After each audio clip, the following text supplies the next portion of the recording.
She snaps to, frantically trying to figure out where the hell she is and whose clothes she's clinging to for dear life. Her brain is scrambling for an answer as to why she's on the floor, with a death grip on some random dude's pants. Then the cringe hits. She remembers pathetically begging this stranger, pleading for just one thing, for him to let her the fuck go. And there he is, standing over her, an aristocrat as cold as an iceberg, who heard every single word and was clearly not impressed.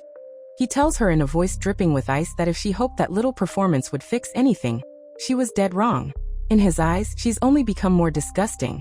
His command to stop hits her like a slap, and she's so fucking floored she can't even process what he's talking about. As the initial shock wears off, she registers that he's ridiculously handsome like a statue, but she still has no clue what his problem is.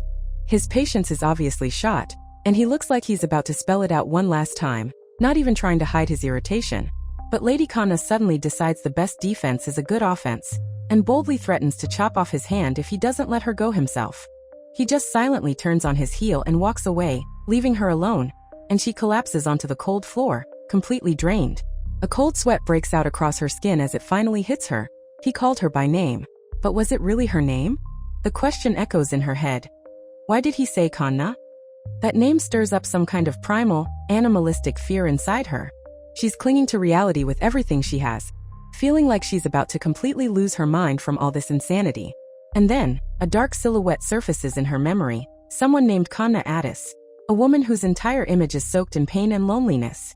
She was the eldest daughter of Duke Addis, from a powerhouse family that basically held the defense of the entire Western continent on its shoulders. But there was just one teeny tiny catch. She was an illegitimate child, a disgraceful stain on the great family's reputation. Everyone around her would whisper in disgust, wondering how the eldest daughter could have black hair, and telling her she should just shave her head. They called her trash and made her hide, because her jet black hair and eyes were considered a damn curse. She became an outcast, a rejected child despised and hated by absolutely everyone. Seriously, with a family like that, who needs enemies? And the reason for all this was an ancient legend about a great calamity, a black mist that came and devoured an entire continent in one fell swoop. She was hated for her jet black hair and eyes, the same damn color as that mist from the ancient curses. Her very birth was seen as a symbol of misfortune, which is why everyone in her memories looked at her like she was the plague. And of course, her own family was no exception. In fact, they were the ringleaders of this whole festival of hate and humiliation. To her stepmother and stepsister, she was just a walking disgrace, an eyesore they wanted to get rid of as quickly as possible. Her first younger brother turned out to be a complete sadist and never missed a single opportunity to torment her cruelly. The second one was sneakier, a two-faced hypocrite who'd smiled to her face but treated her like a powerless maid, not a sister, behind her back. And the cherry on top of this cake of hypocrisy and malice? Her own father, the one conducting this whole parade. The guy just stood there and silently watched as his daughter survived day after day, enduring insults that cut deeper than any dagger. But one day at 14 everything changed. She woke up in a totally unfamiliar place, in the body of a girl named Juwa. She didn't want this and had no idea how it happened, but for some completely inexplicable reason, she had become someone else. Her first thought when she saw the mirror was simple and brilliant. Who the fuck is that, and what happened to my face?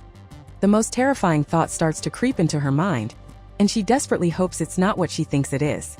She decides she must have just inhaled some fumes in a lab somewhere and has finally, irrevocably, lost her damn mind. In her head, there were only two logical options. Either she had truly gone insane, or this was just a very, very bad dream. She couldn't find any other explanation for this insanity. But soon enough, she had to accept this strange and brutal new reality. As time went on, she just stopped looking for answers, resigning herself to a situation that had completely thrown her life off the rails. She realized that her soul had permanently merged with Juwa's body, and that was a fact she couldn't change, no matter how much she denied it. Besides suicide, she only had one option left. Find a way to survive in this new body. That's right, there's always time to die later. It's at this exact moment that she makes her final decision, and Kanna Addis truly becomes Juwa. And that's when she remembers it.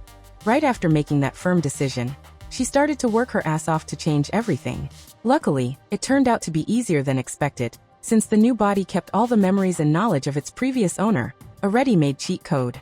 Of course, she was hit with the occasional panic attack from her past trauma, but she handled it. After all, her whole life had taught her to be patient. And just like that, she began her new life in Juwa's body, flying through the years from 17 to 29 at a breakneck pace. She busted her ass for 12 years straight, starting by passing all her high school final exams early.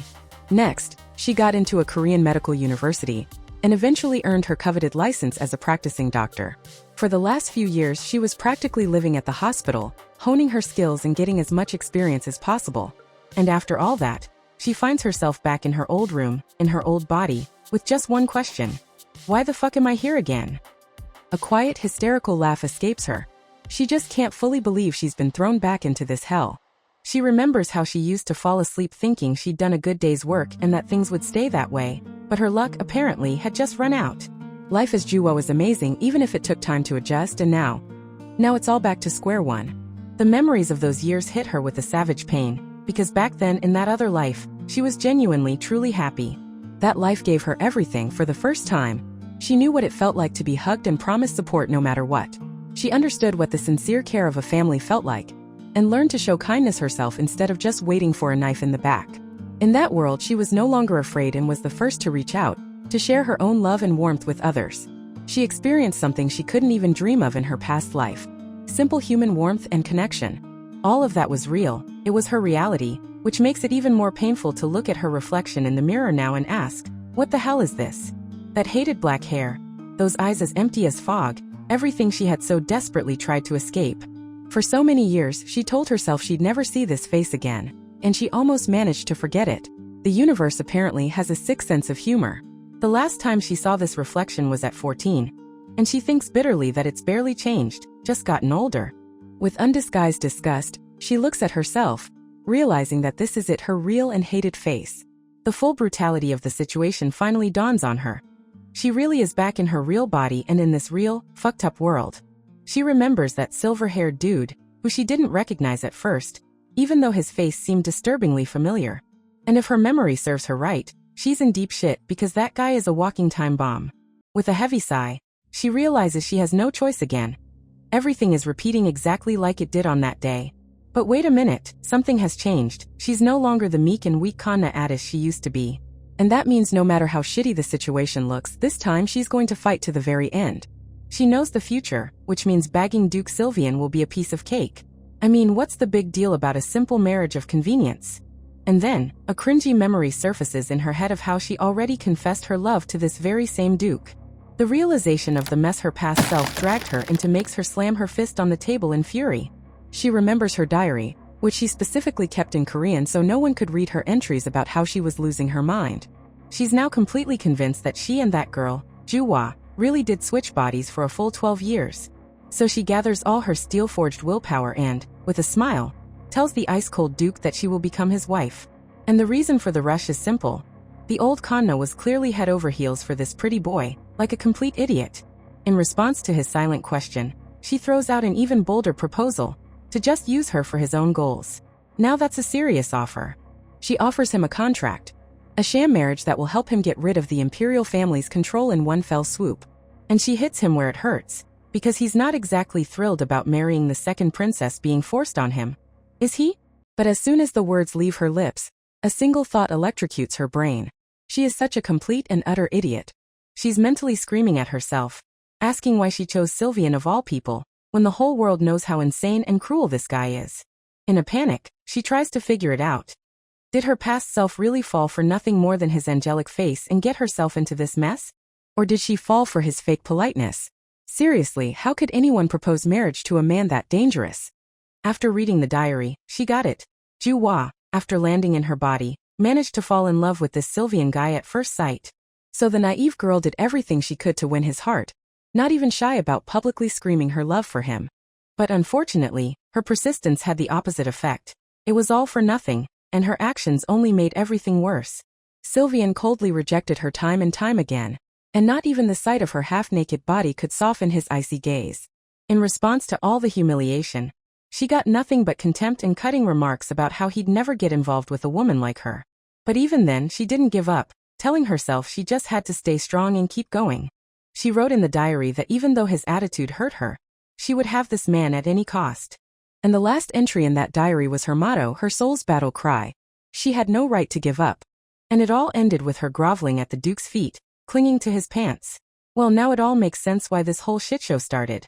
Realizing just how deep in the shit she is, Kana tries to calm down and finally think everything through properly.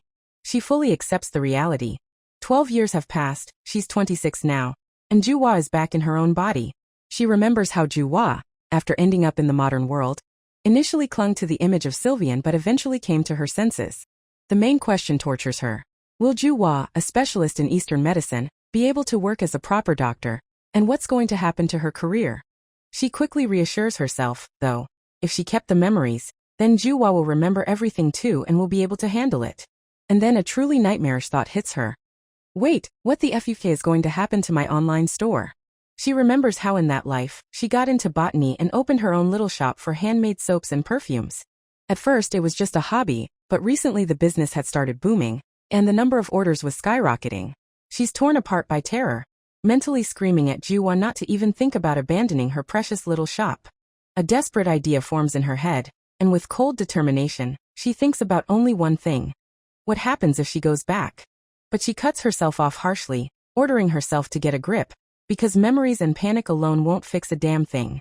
She remembers how Sylvian Valentino treated her like trash, and she thanks him for it because now she knows exactly what to do. And she decides she's had enough, it's time for a divorce. She plans to inform her husband of her decision tomorrow evening when he gets home. She's almost certain he'll like the proposal, but there's just one problem. And that problem is Duke Alexander Addis, because who knows if her father will even approve the divorce. In this world, women have almost no rights, so despite what she wants, everything will depend on her father's answer. But the main question is, what kind of man is he really? His cruel words immediately surface in her memory, about how she is the shame of their family. He throws at her that if she's going to die, she should do it as a member of the Valentino family. She realizes that's exactly how he would react to the news, but her father would definitely be pissed off by his daughter being treated that way. Her head is spinning and in confusion, she waves away the heavy thoughts, muttering that she doesn't know anything. In the end, she decides it's better to rest now. She can think about all this shit later. A faint but desperate hope flickers in her half-asleep mind. What if this is all just a nightmare? But instead of sleep, she's pulled into a painful memory where a small version of her timidly asks her father what kind of person her mother was. She wasn't just scared by her father's reaction. She was fucking floored by it. He grabs her, speaking her full name, Kanna Addis, in an ice-cold tone. And with madness in his eyes, he screams at her to never dare mention that woman in front of him again. And then the awful truth that explains everything hits her. Her father didn't just hate her mother. The memory shifts to three guys who are discussing her with interest, noting her hair, the color of black mist. One of them nudges a guy named Orsini, saying his sister is incredible, but Orsini is clearly not thrilled by the compliment. She remembers how everyone around her shot her contemptuous looks, while only one thought ran through their minds: disgusting bitch. The panic swells and in terror, she apologizes to Orsini, begging him just not to hit her. But Orsini just explodes into a furious scream for her to shut up, because her place is with the trash. And there's the family support I was looking for. She snaps her eyes open, tears from the nightmare's horror streaming down her cheeks. Standing right over her is some maid holding a pitcher, staring at her in surprise. The maid sternly asks her why the lady is still lazing around in bed. She sits up, wiping away the tears, and realizes with immense relief, so it was just a dream. Except the room around her hasn't changed one bit, which means she's still in Duke Valentino's bedroom. And she desperately wishes her entire reality would turn out to be just another bad dream she could wake up from. Her thoughts are cut short by the maid's insolent shout, who is now openly demanding that she get up immediately. She thinks about how if she were that 14-year-old Kanna Addis, she wouldn't have been able to do a thing right now. Back then she would have just cowered in fear or tried to run away. But she's not that small terrified little girl anymore. She looks at the maid with a cold smile, and calmly demands that she state her name. The maid is completely floored. It feels like the atmosphere has changed in a flash, even though it's the same Kanna Addis in front of her. Mary Goldian, as she introduces herself, starts copping an attitude, asking if the lady is all right in the head and demanding she stand for a greeting. Her words only amuse her. Mary Goldian, to greet. And she lets out a quiet, icy chuckle. To all the brazen demands, she answers with one short, clear word, no, which sends the maid into a total stupor. She leans back on the pillows like she owns the place and declares she's not going anywhere, and to hell with all these greetings. Oh, now this is getting interesting. The maid explodes with rage and demands an explanation, to which she calmly asks just who she's calling lady around here. She puts the insolent servant in her place, announcing that she is Duchess Valentino and the mistress of this mansion, which means from now on, She is to be called Madam. The maid is in total shock and for a second, seriously doubts if this woman is in her right mind. But then she smirks venomously, deciding that she's just gotten full of herself and decided to act like an aristocrat. Mary is sure this is all just an empty act, since to the Duke himself, she's nothing more than trash and a fake. A total nobody who was cast aside by her own family. She thinks with contempt, aren't people like her just called scum? And then the maid, with a smug grin, declares that the true mistress of this mansion is Lady Josephine, and she serves only her. A ringing silence hangs in the room as they just drill into each other with heavy glares. Our hero is the first to break the silence, calmly asking the maid to give her the vase she's holding. Not waiting for an answer, she just snatches the heavy vase from the stunned maid's hands. Looks like the plan is simple and effective. With ice-cold composure, she asks the maid if there's any water left in the vase. And without a second thought, she just pours all the water from the vase right onto the shocked maid's head. Now that's more like it. She looks down on her coldly, thinking to herself what a brazen and ill-mannered maid this is. Then she shoves the empty vase back into Mary's hands, and orders her to bring the punishment rods at once. Another maid, clearly terrified, brings the rods, and the Duchess immediately asks why she's just frozen in place. She takes a rod and, in an icy tone, orders Mary Goldian to immediately bare her shins for punishment. Mary is in a state of absolute shock from this turn of events, unable to utter a single word from the humiliation and fear. But then the maid explodes and starts running her mouth, screaming that she's been here longer and has Josephine's trust, to which the Duchess shuts her down hard. She's just a servant. She leans in close to her face and venomously suggests what people will say about the crazy maid who poured water on her mistress. Then she presses the rod against her chest, and reminds her that as Duchess Valentino, she has the full right to administer punishment. And by the power vested in her, she once again orders the maid to bare her shins, leaving her no chance to object. The Duchess resorts to blackmail, threatening that if she refuses, she'll punish not only her but the other maids, and even the butler. She gives Mary a cruel choice. Either she alone gets punished, or every servant in the house gets it. What a strategist, huh? Under this pressure, the maid can't take it and just collapses to her knees, trembling with fear and utter powerlessness. The Duchess notes coolly that it seems she managed to scare her properly, and now the maid finally gets who she's messing with. A wise piece of advice from the past surfaces in her memory. If you're going to punish someone, you need to do it right. And so the first strike of the rod comes crashing down on the maid's legs, making her shriek from the pain and humiliation. She explains that after the first hit, a person is usually in shock, and at that very moment she lands the second. And it's only after the second strike that the real, sharp pain truly sets in. And that turns out to be more than enough. The broken maid collapses to the floor and starts tearfully begging for forgiveness.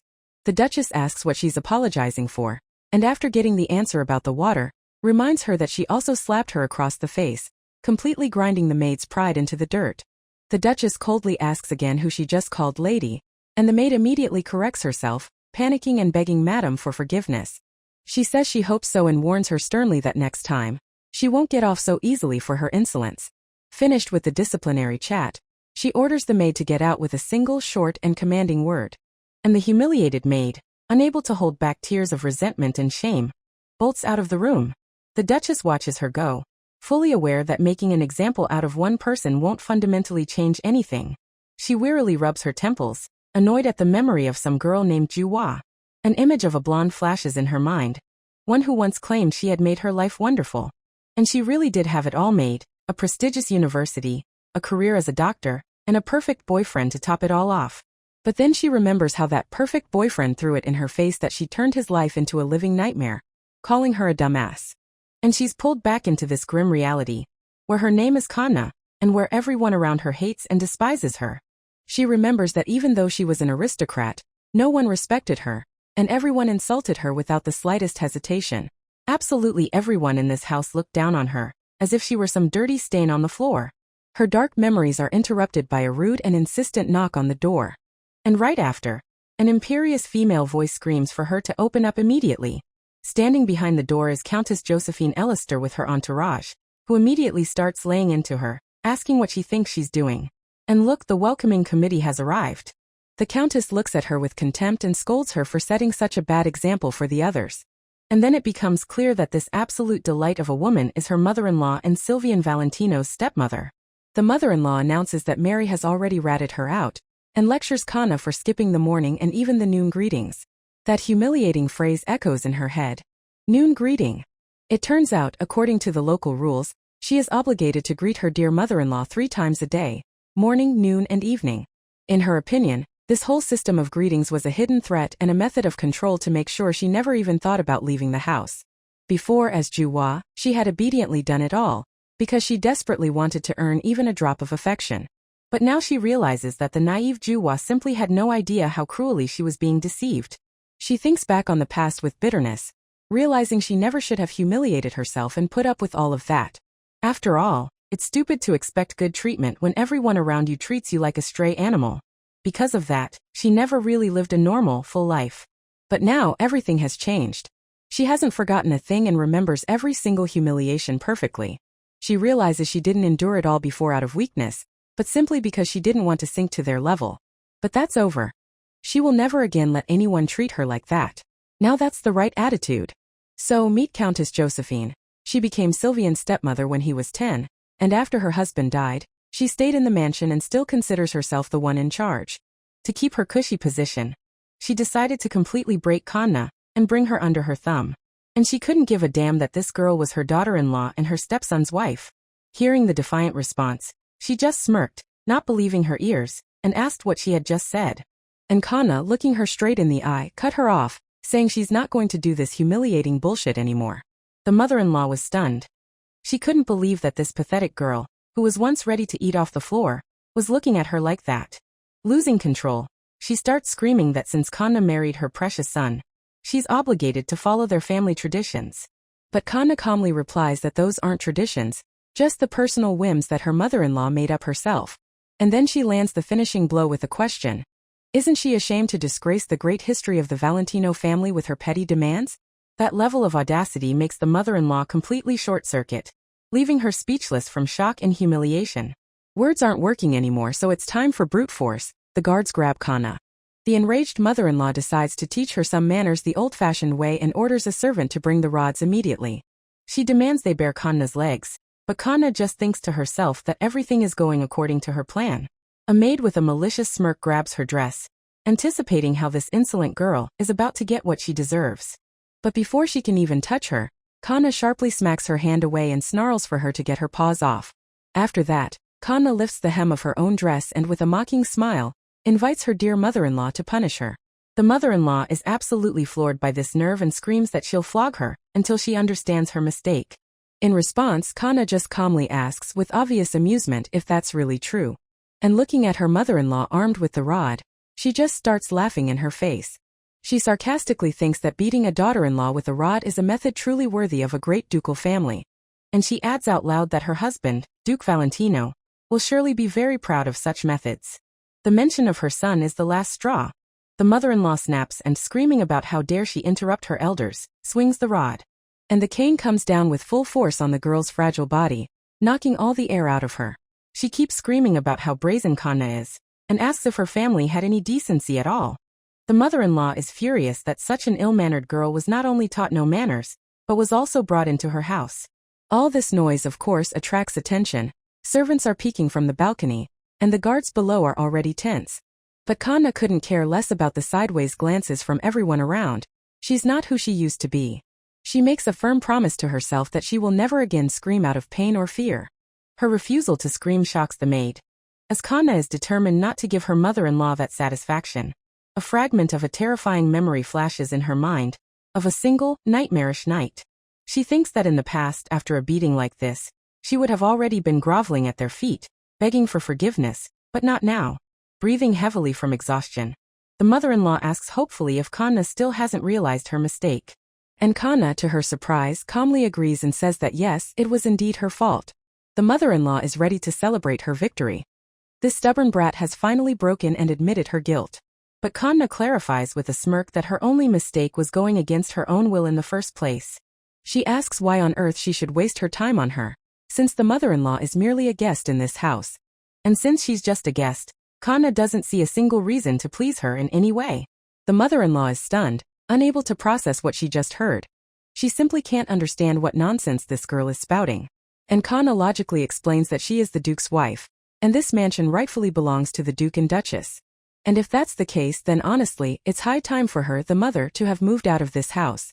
Suddenly, Their tense conversation is interrupted by a voice calling for Duchess Valentino. This voice was from another world.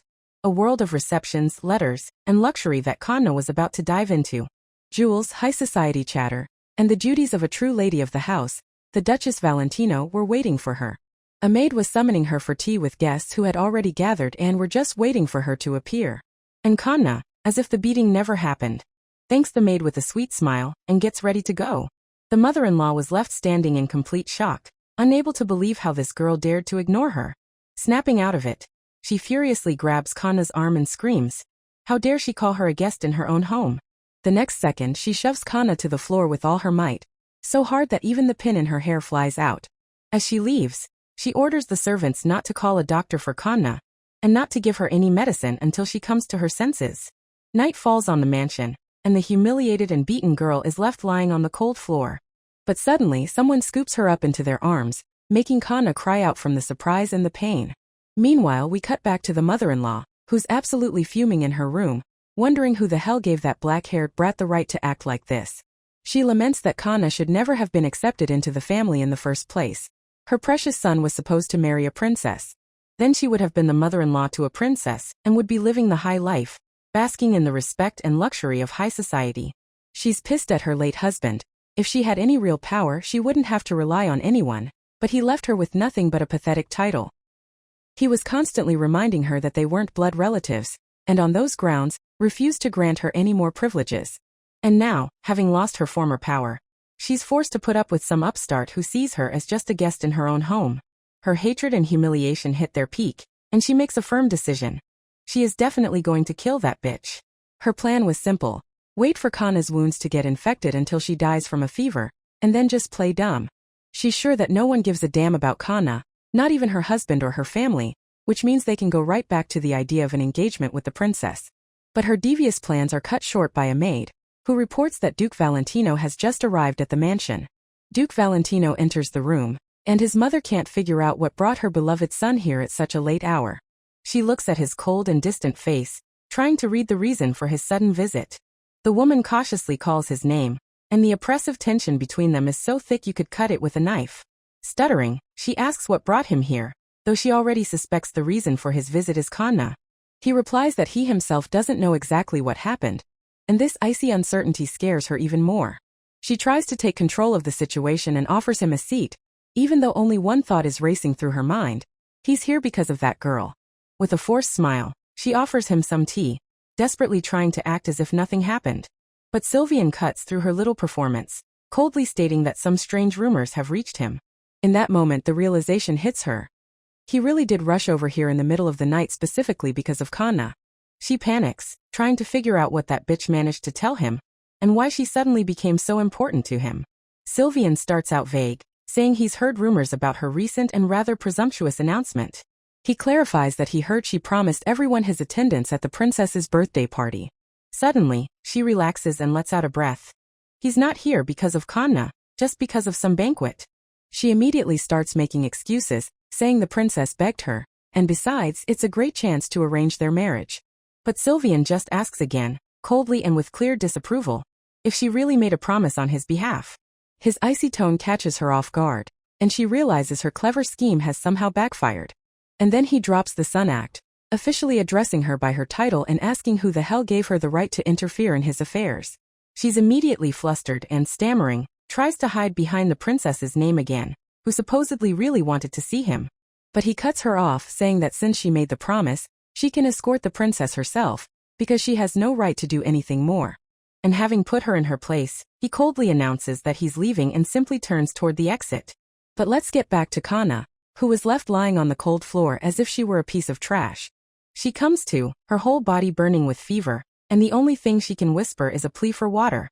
The girl tries to get up, not knowing how long she's been unconscious, and feels the heat consuming her. Every movement sends waves of savage pain through her beaten legs, where there isn't an unbruised spot left. She examines herself in horror and realizes her mother-in-law has turned her body into one massive bruise. In complete despair, she collapses back onto the floor, not knowing what to do now in this hopeless situation. But her mind takes over the pain. She knows she needs to treat the wounds immediately, or an infection will set in. She is keenly aware that if she doesn't, in the worst-case scenario, she will simply die. And then her mother-in-law's brilliant plan dawns on her. To just leave her to die without medicine or doctors. With a bitter smirk, she thinks that it's not surprising at all. In this family, human life has never been worth a damn thing. She mentally apologizes to her body for what she's about to do, but she simply has no other choice. The girl decides that since there's no help coming, she can take care of herself just fine. With a look of insane determination on her face, she finishes the thought. She can heal herself. Finding a bottle of wine, she hopes the alcohol will at least be enough to disinfect the wounds. She braces herself and, opening the bottle, gets ready to begin a very painful procedure. She knows damn well it's going to hurt like hell, but she swears to herself that she can endure it all. But just as she's about to start, a strange sound outside the window makes her freeze. She walks over to the huge window, trying to identify the strange yet familiar scent drifting in from outside. Running out onto the balcony, she realizes she wasn't mistaken. She'd recognize this sight and this scent anywhere. Sprawled out before her is a massive camphor tree. Her unexpected salvation and a real hope for healing. Every part of it has healing properties and relieves pain, which is why it's used so much in medicine. The only problem is, this damn thing grows exclusively on the eastern continent, and our hero is wildly confused about what the hell it's doing right outside her window. And then it hits her. If she digs deep enough into someone else's memories, she could unearth something very interesting. A conversation surfaces where someone is bragging that these rare eastern trees are now growing in their garden, making many people insanely jealous. Right after, an important detail comes up. Without magic stones, these trees will die very quickly in the local climate. Our hero realizes she's heard about this before, and the whole setup with magic stones for plants seems incredibly suspicious to her. But whatever the case, she sees this as a gift from fate, because now she's holding all the aces. Without a second thought, she plucks a few of the magic leaves and declares that everything is ready for the upcoming performance. Stealing her will, she mentally prepares herself for the fact that this is going to hurt a lot, but she'll get through it. A savage pain immediately shoots through her, but she orders herself to endure it. Passing out now would be the worst possible thing to do. She lets out a breath of immense relief, having finished the painful procedure, and managed to put some bandages on her arms. Completely drained, she lets her arm fall, thinking with satisfaction that she did absolutely everything in her power. She thinks she got lucky, but at the same time she's pissed, because back in her native Korea, she wouldn't have had to suffer like this without painkillers and antibiotics. And she starts to bitterly imagine how things would have gone if she were back in her familiar modern world right now. There, she would have reported everything to the police without hesitation, and an ambulance would have taken her straight to the hospital.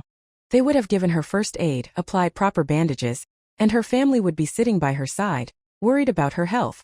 Her mother's voice surfaces in her memory, gently holding her hand and saying that tears won't solve anything.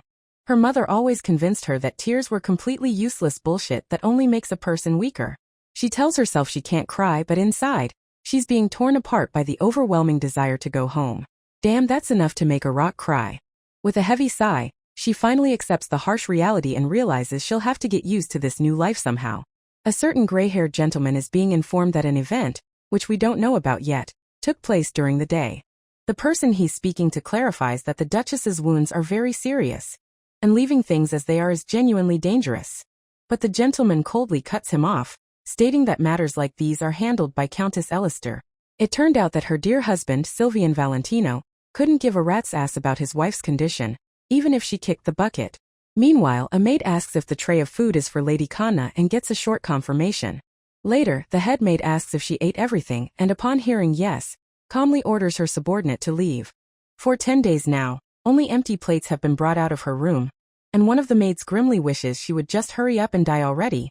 In the garden, this same maid reports to her mistress that Kanna, it seems, is still somehow alive. The mistress asks if the maid is sure that nothing is being brought to her, to which she replies that she ordered everyone to ignore her. After all, with wounds like those, it's only a matter of time. My lady sips her tea with satisfaction, and orders to be informed as soon as there's good news, as in the final news. The plan worked perfectly. The head maid thinks with contempt about what an empty-headed girl she's dealing with. By messing with her, she only created more problems for herself. She was sure the girl shouldn't have tangled with her, and now she'll definitely learn what it means to cross my lady's favorite servant. As she leaves, she's gloating, dreaming of seeing her victim's breathless body any minute now. But her triumph is cut short by some out-of-breath maid who's frantically shouting her title. The senior maid shushes her, asking why she's running around like she's seen a ghost and if she's not afraid the madam will notice her. The junior maid, barely breathing, blurts out that she has urgent news about Lady Kanna. A malicious smile lights up the headmaid's face, and she thinks with wild delight, did she finally kick the bucket? Impatiently, she grabs the girl by the shoulders, absolutely ecstatic, and demands she spit it out faster. And then from right behind this snake, a painfully familiar voice says that she wouldn't want to disappoint her. Because to her immense regret, our hero is still alive and, by the looks of it, feeling perfectly fine. And that's where their luck ran out. The headmaid freezes, completely fucking floored, her face a priceless picture of silent shock. She flat out doesn't believe her eyes, frantically trying to figure out if she's hallucinating, since this girl had been beaten half to death. And while the maid is trying to process how the fuck this is even possible, our hero looks completely unharmed. And Kanna, smiling sweetly, asks the maid Mary with ice-cold composure if she really wished for her death that badly. And then, her tone shifting to steel, she declares that as the mistress of this mansion, she has no intention of forgiving such audacity. Hearing this, the second conspirator, the Countess, just about has her jaw hit the floor, and she hysterically screams, "How is this possible, and who brought Kanna medicine?" The butler swears that no one did, as he personally checked all the supplies, and they were all accounted for. He confirms that she was given no medicine and received no help whatsoever. The Countess starts freaking out, not understanding why she looks perfectly fine, and even dares to threaten Mary. And just then her favorite, Mary, blacks out and faints, making her mistress scream her name in horror. The Countess panics and shakes her maid, demanding to know what happened, why her legs are covered in blood, and who dared to do this to her. To which another maid, stammering, reports that it was actually Lady Kanna who punished her. The Countess can't believe her ears and asks her to repeat what she just said. She can't wrap her head around who could have done such a thing to her favorite servant. Hearing this, the Countess flies into a rage and with a scream of wonderful, declares that she will go and check on things herself. She storms into the garden, where Kanna notes with a smirk that it's been a while since they last visited her. The Countess is shocked by how good Kanna looks and immediately throws an accusation, asking if she stole medicine from the apothecary. But Kanna calmly replies, how could she possibly have taken them if she never left her room, and was at death's door the whole time? Though to herself, she admits with a grin that she did have to borrow a couple of plants from the garden. And she finishes her off with an innocent question and a venomous smile, asking if the Countess isn't happy about her miraculous recovery. Checkmate, bitch. The Countess tries to save face, asking with a smug grin what nonsense she's spouting, and why she didn't report everything to her immediately. But Kanna cuts this circus short, stating that she came because of Mary and brazenly asks how the Countess dared to punish a servant without her permission. The Countess is speechless for a second from that framing of the question. Kanna calmly explains her actions by stating that her loyal servant Mary, as it turns out, was wishing for her speedy death. She recalls how Mary asked with hope in her voice if she had died, and how much that thought delighted her. The Countess furiously thinks to herself what an idiot Kanna is for deciding to announce such a death wish to the entire world. After all, no one ever gave a damn about Kanna, and her death would have just simplified everything, but her title couldn't be forgotten. The Countess clenches her fists, realizing that if Mary really did want to kill her, that's a very valid reason for punishment. Kanna suggests that since everything is cleared up, they can easily summon Mary, but some lady starts wailing that she has served them for many years. To which our hero cuts her off, saying she doesn't care about years of service, because she can't be around someone who wished for her death. Then Kanna issues an ultimatum. Either they fire the servant, or she herself leaves this house. The Countess laughs to herself, certain that Kanna has nowhere to go and no one will take her in. So she gladly agrees, telling her to do as she pleases. If she wants to leave so badly, then be my guest. Kanna, without batting an eye, accepts the terms and announces that she will leave this place tomorrow morning. After which she sharply turns and leaves, slamming the door loudly and leaving everyone completely fucking floored. Once in the hallway, she thinks bitterly about how hard it must be to get kicked out of your own family. She admits that the whole exile situation is unfair, but either way she got exactly what she wanted. Now she needs to talk to Sylvian, and she's sure he'll gladly accept her proposal, because she absolutely has to use this opportunity to end this all, once and for all. Now that's what I call a 4D chess move. And at that moment, someone knocks on her door, politely asking if he may enter to see her Grace Kanna.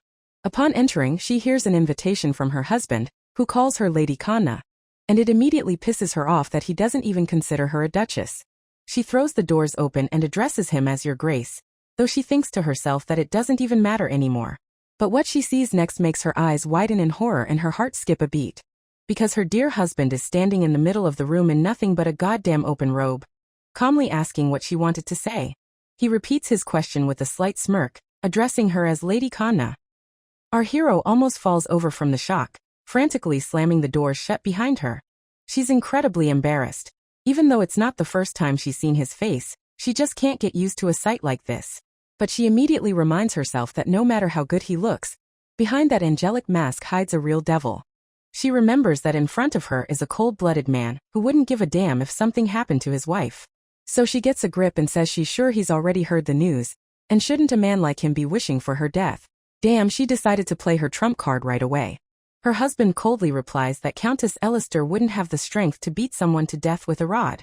A cold sweat breaks out on Kanna's skin as she realizes the bastard already knows everything that happened. She asks in despair if he knew she was seriously injured and just did nothing. To which she gets an icy reply and a question in return. Why the hell should he even worry about it? She snaps, screaming that she is, in fact, his wife, and she was almost killed by his own stepmother, and he's just going to keep pretending he knew nothing. He just looks back at her and with deadly calm asks, so what? She remembers that this face, with its beautiful eyes and pleasant voice, surfaced countless times in the memories of the body's previous owner.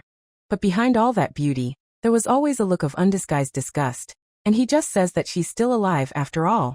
In his sick logic, it's simple. Since she didn't die, what's the problem? That's just the kind of person he is. A complete asshole. And it finally dawns on her that even if she started bleeding out right now, this asshole wouldn't even glance her way. She'd been racking her brain, trying to figure out how someone who was so loved could end up like this. The thought that she had just suffered for 7 years wouldn't leave her, and she wondered what her mother would say to this. She was sure that if her mother found out the truth, she would have just burned this whole place to the ground. And so, staring into space, she finally decides to ask why the fuck he even married her. She reminded him that even though their marriage was one of convenience, he himself had agreed to take her as his wife. She was torn apart by fury. He didn't show her a single shred of respect, but a surprise was waiting for her at the gates. A guard coldly informed her that there was an order from Duke Addis not to let her in. She was told in no uncertain terms to piss off back to her estate and keep a low profile. Standing with her things in front of the closed door, she realized with a bitter pang that this was how it was going to be. But it was even worse than that. She realized he was simply scared of his daughter's return. What a coward. She already knew she wasn't welcome, but seeing Duke Alexander Addis's name on the order was like a slap in the face. In that moment it fully hit her. He had disowned her, and now it was clear why Juwa had never seen him. To be honest, she didn't care anymore. She hadn't considered him her father for a long time, and only wanted to see him for one reason, to get a divorce. She looked at her dark hair and wondered if anything would have been different if it were another color. And to understand why everyone hates the color black so much, considering it a symbol of a curse, we need to dig into the history. Specifically, we need to go back to the distant past when the world was a very different place. This was during the times when the southern continent was still called the continent of magic. Back then, people lived in peace and happiness, taking it all for granted and completely unaware of what was coming. But one day the good times came to a screeching halt. A sinister black mist appeared out of nowhere. This shit instantly killed everything it touched, and very soon, the world was consumed by animalistic fear and horror. In an instant, everything turned black, and people had to abandon their homeland just to fucking survive. And so they landed on the western continent, where they founded a new civilization that stood for 1,000 years. But it turned out they celebrated too soon. The black mist, though in smaller amounts, had seeped into these lands as well. Here, this plague began to create all sorts of unexplainable weird shit and mysterious dark masses. And out of these masses crawled not only strange objects but, for the cherry on top, actual monsters. These creatures were completely alien to the world and couldn't be controlled in any way, shape, or form. The moment a person touched the black mist, they were immediately infected with something that made them lose their damn minds. And just like that, by catching this plague, ordinary people turned into hideous monsters. These infected lived for only one thing. They hunted healthy people and just devoured them. She remembered that these creatures' hair and eyes turn black, so it's no wonder they all think she's a monster now. She understood perfectly well. No matter where she went, people would look at her with disgust, and no one would listen to her. She told her husband that she didn't expect such beastly treatment, and while it might have been the norm before, it wasn't anymore. She's not going to live like this, even in a marriage of convenience, so since the Countess kicked her out, she's going back to her parents. Her husband, with his chest on full display, just asked with a smirk if he understood correctly that she was planning on leaving. He was openly mocking her, wondering how she dared to leave the place where he lives. He couldn't have cared less, just waving her off and telling her to do whatever she wants. And then he hit her with the final blow, stating that he himself was planning to file for divorce as soon as he got permission from his father. And while she was processing this shock, he added that he was eagerly looking forward to it. Now that's a plot twist. But before she could even say a word, a huge boulder came flying at her from the direction of the gates. She was floored with rage, realizing that this bastard didn't believe her, and thought she was just trying to get his attention. Considering recent events, she was sure her husband didn't trust her. But she mentally promised that the asshole would get his divorce. First, however, she had to somehow get inside, but how exactly remained a mystery. Even the most bats-hit crazy ideas ran through her head, like climbing the fence and clinging to the Duke, begging him. And then, as if on cue, a luxurious carriage rolls up to the gate. The plan worked perfectly, even though there wasn't one. The guards immediately started bustling around, shouting that the young master had returned and they needed to open the gates at once. She was a bit taken aback, trying to figure out what the hell young master they were talking about. This mysterious master turned out to be none other than the second son of the Addis family. Specifically, a red-headed pretty boy named Colin Addis, in the flesh. But Colin wasn't alone. It seemed he was giving some mysterious young lady a ride in his carriage. And that's how our hero ran into this pair, noting to herself what an unexpected meeting it was and why the lady was hiding her face. And there, standing in all his glory, the red-headed Colin asked with cold curiosity what she was doing here.